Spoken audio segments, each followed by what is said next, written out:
Welcome to Success Authority's Conversation Street with Leadership Authority Peter Beaumont and with Business Culture Authority Ronn Lehmann and me, Linda Ruhland, Success Authority's founder.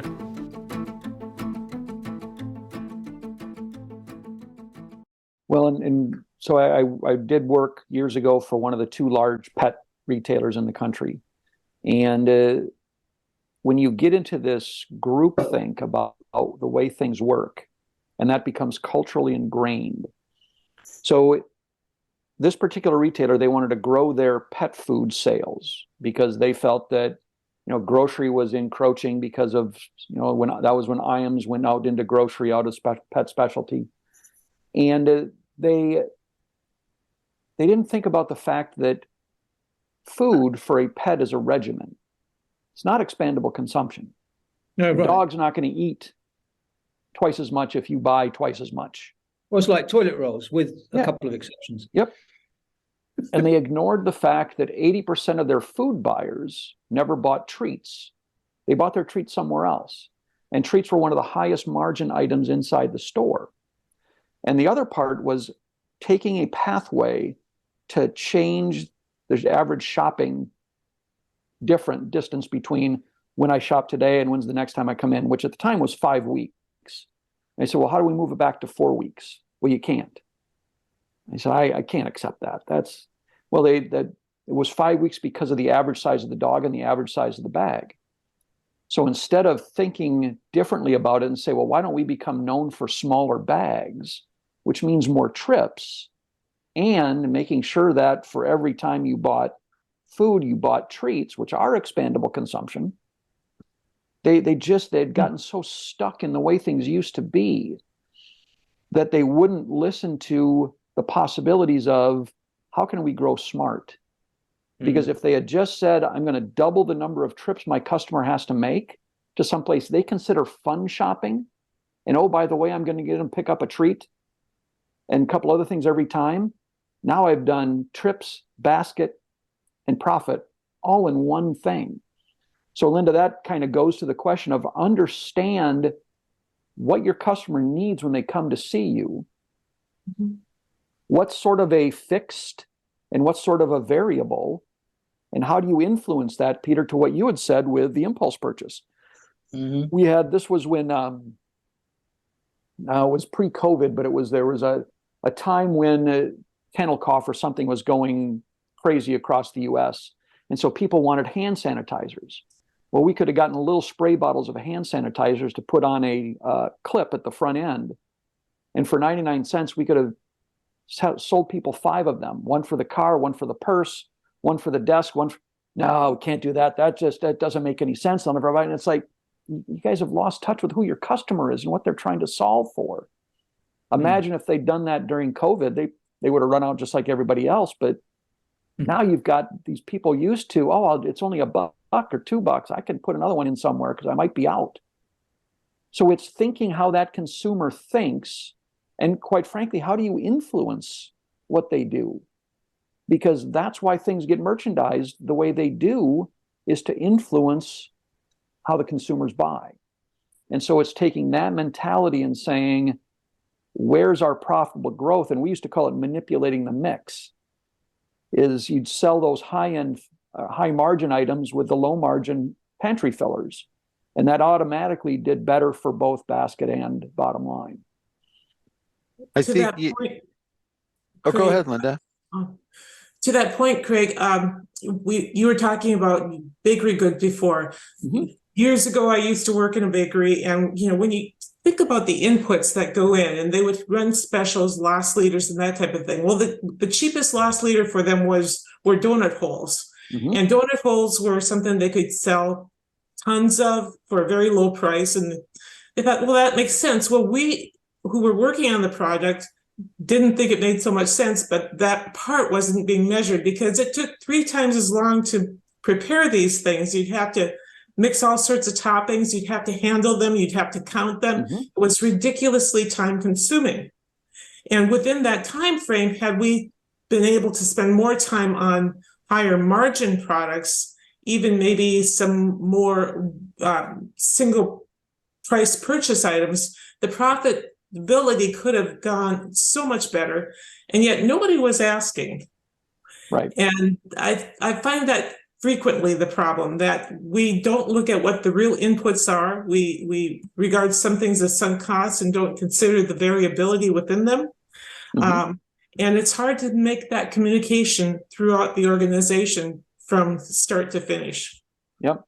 Well, and just staying on that thing real quick is that, so in this donut business, sprinkles are the number one cost item, the highest cost item they put on their donuts. And right now they take the donut and they dip it in the sprinkles. And so they probably have 4 times as many sprinkles as they would need, instead of doing, a salt and pepper thing over the top of them. And I finally got them convinced that you got to stop that. You're not getting any credit for having all the sprinkles in the world on one donut. So you just get sprinkles on them, and people, ooh, look, sprinkles. So it's changing that mentality, and sometimes we get blind. And Bill Nolan, who passed away, he owned Nolan Supermarkets over in St. Paul. He would always look at the small things. And he'd come through and point them out, because if you take care of the small things, the big things will take care of themselves. And we used to term that store blindness, is that we'd go in and we'd see a problem, because we were so used to seeing the problem, we just walked by it all the time. And that's why you have other people come through and look at the business. That's why consulting and consultants can be so useful, because they're not troubled by working in the business. They're there to work on the business. And they're there to find the flaws and to ask the questions. And I found this being inside big companies. When I asked really difficult questions as an insider, I was perceived as being a political climber, not a problem solver. It's like, I have no axe to grind except help me understand why this is happening. Well, that's a great skill for a consultant, but it's not necessarily appreciated inside corporate America. No, and they will find out quickly that, hey, you're not a team player. Yeah. And so, and there's where potential innovation gets blocked, because, as you said, there's that echo chamber where we're all sitting around a room and we're all nodding and lots of bobbleheads. Yeah, we all agree. So we have one idea that we all agree with. But there's, if we're trying to do something new and different, whatever got us to where we are may only be a part of what's going to get us to the next place. And the more brains and voices you can get involved, the better. But, people, we talked earlier about sort of when ego takes over. It's like, well, I built this business and I am a genius, and the market says I'm a genius, so therefore I have all the ideas. And that's great until it isn't. Right. Yeah, that corporate thing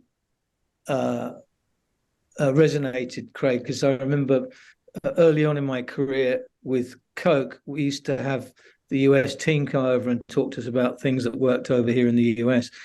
And we would start pointing out why they couldn't work in a market like the UK. Yeah. And all we got was, don't be so negative.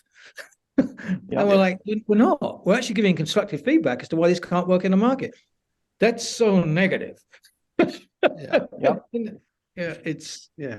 that's the problem with humans. If everything was done with robots, none of this stuff would be a problem. But right. It's confirmation bias and all that stuff, and then I don't want to look bad, and that's why I think psychological safety is another piece of this. Is how do you make sure that people can speak up and ask questions and offer ideas, and then that those are welcomed as opposed to just trashed on, because we learn really quickly. I'm not going to speak up, and maybe I'll go work someplace that ideas are welcome. Well, and I think as leaders, it's incumbent on us to listen critically to the US Coke team and go, okay, some of that's not going to work here, but how would we twist that? How would we turn it to make it work? Because human nature is that, in having called on buyers for many years, the buyer's first answer is no. You got to convince them to say yes. Instead of thinking, okay, if my goal is to drive top line, drive bottom line, and aggressively manage the expense line, how can this fit into that? How can I make this work?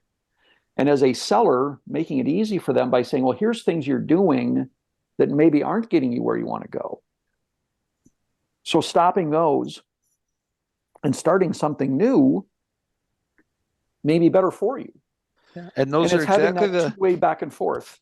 Sorry, Craig, those are exactly the questions that if I'm a good salesperson, I'm asking those of my customer and saying, what are you trying to do with your business? And how can we help? Yep. Because as opposed to, hey, we've got this great product and you're going to love it. It's called a Swiffer. Yep. And if you say, well, one of the things I'm trying to do with my business and my house is get rid of all this piled up dust. Great. Hey, here's a solution. So the better we can all get at thinking that way and then exporting that to our customers, I think that just drives the whole thing. Well, and that goes back to something that I think, Ron, is incredibly basic in human nature, and that's listening. And Peter can tell you, sometimes I'm not the most amazing listener out there, but asking the right question to start the conversation, to your point, Ron, what problems are you guys facing that you wish you had a solution to? And then shutting up for 5 minutes while they explain it to you. And it's taking that and going, okay, I don't have a perfect answer, but I've got one that can work, that really will help them in a variety of other ways. And I've guided some friends when they were looking for work on how to interview, because they'd go in and say, well, here's all my background and here's what everything I've done and here's why I'm so good. And it's like, but did you ever ask them what their problem was? And what if, what do they expect this job to be able to accomplish and why? And listen to that and then say, well, let me tell you about a time when I did that and was able to do these things. Now suddenly you're solving that problem for them. And they're going, where's this person been all my life? Yeah. Yeah. What's going to be different as a result of us working together? Yep. And I think too, when it's a business to business type thing, it's really, that being able to really try and understand what are not only their problems, but what are their dreams? Yeah. What do they wish would, a year from now, what do you want to happen? And can we help with that? And maybe you can't. And I know there are customers who really appreciate when you say, well, it's a great conversation. I don't think we can do anything to help, but I might be able to refer you to somebody or something. But I think so often we're enamored with whatever it is we do. And we're just, we're hoping they catch the same thing, but hope is not a strategy in that case. Well, and I had just before I jumped on this call, I had a connection of mine on LinkedIn say, hey, I've got a company looking for a fractional CMO. And, my eyes go like this because it's like, hey, that might be me. And they said, well, they need this and this. And I said, well, that's not me. I mean, I can help guide them, but I've got the perfect person. If you're looking for somebody to do those two things, this is the person you should contact because they're going to be able to get it done.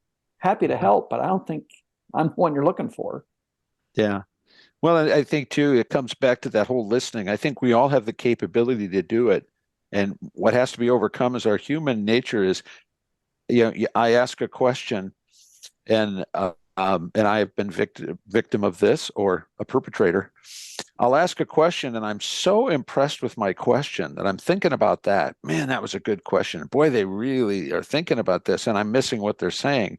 Or I'm reloading and getting ready with what I'm going to say when they stop. And Oblivious. Yeah, doesn't matter what they're going to say. You're still going to ask that next question. Yeah, or start to launch into my solution. And that's it's a developmental skill. It's something that, I mean, we all get tremendous opportunities to practice it all day long. But it's back to one of those human things. Mm-hmm. Well, Peter has a saying that rings true in so many instances. We all have solutions looking for problems. And I think that's probably 90% of the noise that you have to deal with online is because there are so many solutions. And really, where's the avenue to explore and or digest or dissect the problem? Linda, I think you're exactly right, because when you think of, it goes back to what I said about being transactional, and that was more in a consumer world. In a B2B world, forming the relationship is really important because sometimes that purchase is going to last for 20 years. So it's, maybe they're not ready to buy for another 10. Well, what do you do to keep the relationship going? And if you go into the conversations with the goal of getting to know the person, understand their problems, Ron, to your point, and then understand how are they searching for solutions, well, maybe then you can add value that goes beyond what the transaction is, or even become a trusted confidant so that when they actually do have to make the purchase, they're not even going out to the open market. They're going, I've known Peter so long, I'm just going to call him because I know he's going to take care of me and he's going to help solve the problem. It's time now to do it. And Peter's been selling this poor guy for 10 years.